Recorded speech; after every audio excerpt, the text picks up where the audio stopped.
उन्हें भी लगे कि किसी के घर का बच्चा मरा है, किसी का बाप मरा है, किसी की माँ मरी है, किसी का, और किस कदर दुकानें जला दी गई हैं, कैसे घर जल गए, घर बेघर हो गए, लोग पलायन कर रहे हैं और अपना घर छोड़ने पर मजबूर हो रहे हैं, आगजनी कर दी, लोगों को जिंदा जला दिया। ये उनके घर पे भी बिल्डोज़र चले और उन्हें पता लगे कि योगी आदित्यनाथ जी का बिल्डोज़र कैसा है, और उनको ये भी पता लगे कि जैसे उत्तर प्रदेश में योगी आदित्यनाथ जी बिल्डोज़र चलाते हैं, ऐसे हरियाणा सरकार खट्टर जिसे भी मैं कहना चाहता हूँ, ऐसे बिल्डोज़र आप चला दो। अगर योगी जी, ये बड़ी दुखद घटना है किस तरह से ये बच्चे जो हैं कहाँ के हैं, क्या हैं और कहाँ से आए, और इतनी बड़ी तादाद में आकर के जो उन्होंने हमले किए, और बंदूकें दिखाई दे रही हैं, पिस्टल हाथों में दिखाई दे रहे हैं, और तलवारें, छुरियाँ, अरे पत्थर, कहाँ से इतना पत्थर आ गया है, और इतना पथराव, इतना उन्होंने जो पथराव किया है कि देखें, अगर तो ऐसा लग रहा है कि पता नहीं कि आसमान में जैसे तारे चल रहे हों, इस तरह से पथराव चल रहा था। और इस तरह बात हिंदू मुसलमान की नहीं है, और जिस तरह शोभा यात्रा पर ऐसे पथराव किया गया और जिस तरह उनको घेरा गया और उनको मारा गया, बड़े दुख की बात है। पूरा देश बड़ा अफसोस में है कि ऐसा क्यों, क्या हुआ वहाँ नूह में, हरियाणा में। और इस तरह की बात, और मोनू मानेसवर अगर कह रहा है वो एक गुंडा है, जो भी है, जो भी आप कहते हो उसको, लेकिन अगर उसकी सज़ा सबको क्यों?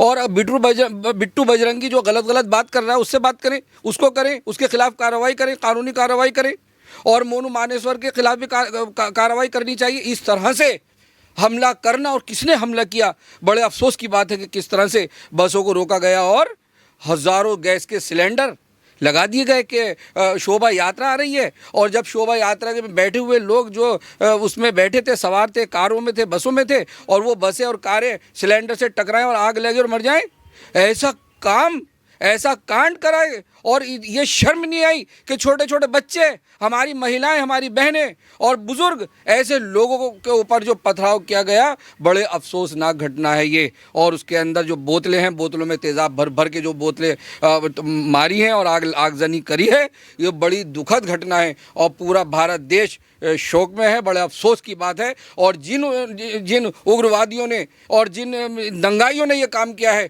उनके खिलाफ कड़ी से कड़ी कार्रवाई होनी चाहिए, मैं सरकार से कहना चाहता हूँ। अच्छा सर, वीडियोस जो वायरल हो रहे हैं उसमें साफ देखा जा रहा है कि जो पत्थर फेंकने के लिए आगे आ रहे हैं वो बच्चे हैं, महिलाएं हैं, 15 साल के बच्चे हैं, छोटी छोटी उम्र के बच्चे हैं। क्या लगता है किस तरीके से इनका ब्रेन वॉश किया होगा कि जो पत्थर फेंकने पर मजबूर हो गए? ये बड़ी दुखद घटना है किस तरह से ये बच्चे जो हैं कहाँ के हैं, क्या हैं और कहाँ से आए, और इतनी बड़ी तादाद में आकर के जो उन्होंने हमले किए, और बंदूकें दिखाई दे रही हैं, पिस्टल हाथों में दिखाई दे रहे हैं, और तलवारें, छुरियाँ, अरे पत्थर, कहाँ से इतना पत्थर आ गया है, और इतना पथराव, इतना उन्होंने जो पथराव किया है कि देखें, अगर तो ऐसा लग रहा है कि पता नहीं कि आसमान में जैसे तारे चल रहे हों, इस तरह से पथराव चल रहा था। और इस तरह से आगजनी किस तरह से बर्बाद कर दिया गया, लोगों के घरों को जला दिया गया, सारी दुकानें बर्बाद कर दी गई, सारा कारोबार ठप कर दिया, और लोग मर गए, और इतना घबरा करके, डर के वो पलायन करने पर मजबूर हो गए। सारे लोग वहाँ के इतने दहशत में आ चुके हैं, उनको पलायन कर रहे हैं कि हम यहाँ से जा रहे हैं, हम यहाँ रहना नहीं चाहते। बड़ा दुखद बात है, बड़े अफसोस की बात है कि किस तरह से। और मंदिर में जाकर के छुप गए 2500 3,000 लोग, और वहाँ पर भी नहीं छोड़ा, वहाँ गोलियाँ चला दी, ऊपर से गोलियाँ चला दी, कई लोग वहाँ मर गए।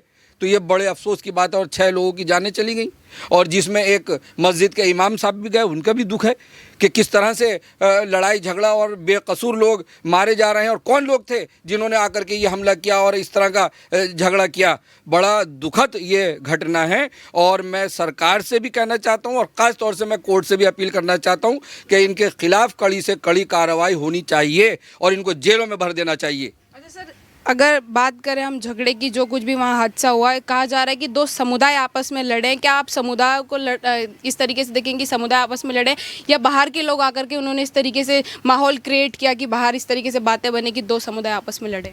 ये समुदायों का झगड़ा नहीं है, ये बाहर से ट्रेंड लोग आए हैं, और ये जो लोग रहते हैं और गाँव में लोग रहते हैं, शहरों में रहते हैं, उन्हें पिस्टन चलानी नहीं आती, बंदूक चलानी नहीं आती, छुरी चाकू चलाने नहीं आते। ये तो ट्रेंड लोग आए, और बड़ी तादाद में, बड़ी संख्या में।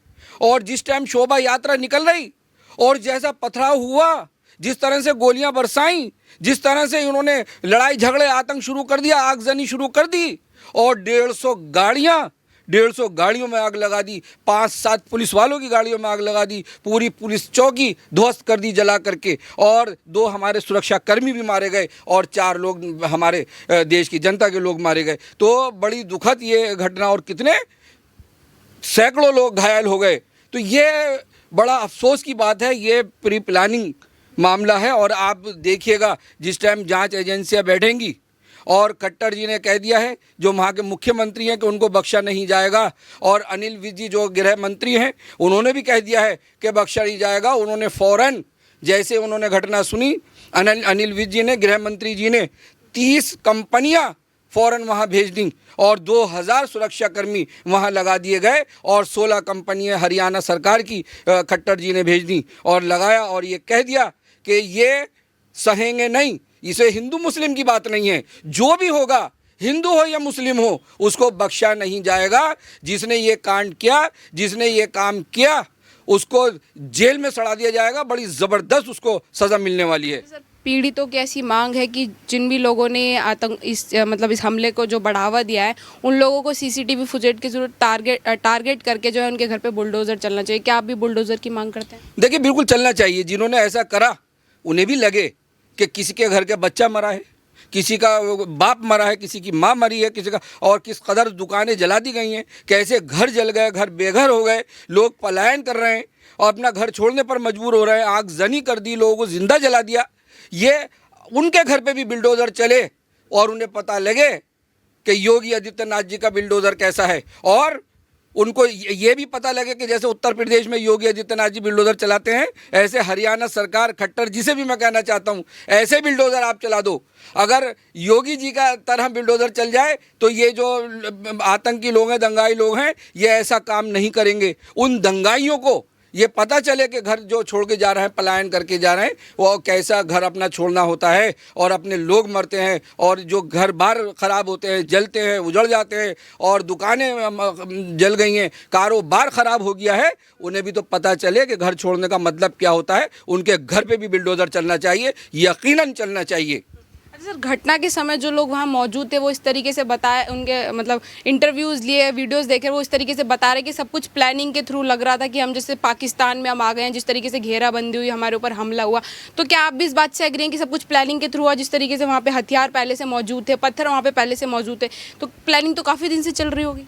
जिस टाइम शोभा यात्रा निकल रही थी तो देखा गया कि उसमें शोभा यात्रा के सबसे पीछे वो दंगाई लोग, और शोभा यात्रा के बीच में दंगाई लोग, शोभा यात्रा के सबसे आगे दंगाई लोग, और उन्होंने घेर के ये प्लानिंग से काम किया। उसमें हिंदू मुसलमान की बात नहीं है, इसमें जो आए हुए दंगाई है, जो ट्रेंड दंगाई भेजे गए और किसने ये काम कराया, उसके खिलाफ कार्रवाई होनी चाहिए। और अब हरियाणा सरकार ने, और जो हमारे मनोहर लाल खट्टर जी मुख्यमंत्री जी, उन्होंने कह दिया है, उन्होंने एजेंसियां लगा दी हैं, और 16 एजेंसियां हरियाणा की हैं और 30 एजेंसियां भारत सरकार की हैं। वो सब अपना काम कर रहे हैं, और वो एजेंसियां जो हैं उनको देखने में लगी हुई हैं, उसको कि किसने ये हरकत करी है, जो कैमरे में आ गए हैं उनके खिलाफ कार्रवाई हो रही है, और ये भी पता लगाया जा रहा है कि ये साजिश किसकी थी। अच्छा सर, मनोहर लाल खट्टर जी की आपने बात करी, उनका एक ऐसा बयान भी उन्होंने कहा जब घटना होगी इसके बाद, कहते हैं कि पुलिस सबकी सुरक्षा नहीं कर सकती, आपको खुद भी अपनी सुरक्षा करना सीखना होगा। इस घटना के अकॉर्डिंग ये बयान कैसे देखेंगे आप? देखिए, मैंने ये बयान नहीं सुना है, और अगर आप कह रही हैं और ऐसा है तो गलत है, ऐसा नहीं होना चाहिए। और बड़े अफसोस की बात है कि अगर इस तरह कहा है तो ये सुरक्षा अपनी वहाँ क्या सुरक्षाकर्मी क्या करेंगे? हमारे सुरक्षाकर्मी तो हमारी सुरक्षा करेंगे, और हमें तो एहतियात की ज़रूरत है कि हम अपनी एहतियात करें। लेकिन हम अपने धर्म के लिए, चाहे वो हमारा मुहर्रम हो, चाहे वो हमारी शोभा यात्रा हो, वो तो हम जाएंगे, सब जाएंगे, पूरे पारिवारिक लोग सब जाते हैं। और ये जो दुखद घटना हुई है ये बिल्कुल नहीं होनी चाहिए, और इनके खिलाफ कड़ी से कड़ी कार्रवाई होनी चाहिए। इनके लिए जांच एजेंसियां जो बैठ गई हैं वो सही करके इनकी जांच हो, और जैसे जैसे ये निकलते जाएं इनको फ़ौरन जेलों में डाल दिया जाए, कड़ी से कड़ी इनको सज़ा होनी चाहिए। मैं तो कहता हूँ कि अगर जिस तरह से ये जुल्म हुआ है, ऐसे लोगों को फांसी भी होनी चाहिए। अच्छा सर, एक आखिरी सवाल मैं लेना चाहूँगी। वीडियोस में ऐसा साफ देखा जा रहा है कि जो पत्थर फेंक रहे हैं वो अधिकतर जो है मुस्लिम समुदाय के लोग हैं। आप एज अ मुस्लिम मुस्लिम्स को क्या कहना चाहेंगे जो इस तरीके के काम कर रहे हैं? देखिए, मुस्लिम ये काम नहीं कर सकता, ऐसे लोग मुस्लिम नहीं होते। जो लोग गलत काम करते हैं, जो दंगाई हैं, वो दंगाई हैं, वो मुस्लिम नहीं है। वो इस्लाम मज़हब को फॉलो नहीं करते, वो इस्लाम मज़हब को मानते ही नहीं। जो दंगाई लोग, जो कट्टर लोग, जो इंसानियत को ना समझें, जो कत्लो गारत कर दें, जो गोलियां चला दें, जो आगजनी कर दें, जो लोगों के घर बर्बाद कर दें, वो मुस्लिम हो ही नहीं सकता। ऐसे दंगाई, इन दंगाइयों को किसने भेजा और कौन थे ये दंगाई? इनके खिलाफ कड़ी से कड़ी कार्रवाई होनी चाहिए। और मैं भारत सरकार से और सुप्रीम कोर्ट से मैं ये अपील करना चाहता हूँ कि ऐसे लोगों को जेलों में सड़ा दिया जाए। धन्यवाद सर। थैंक्स।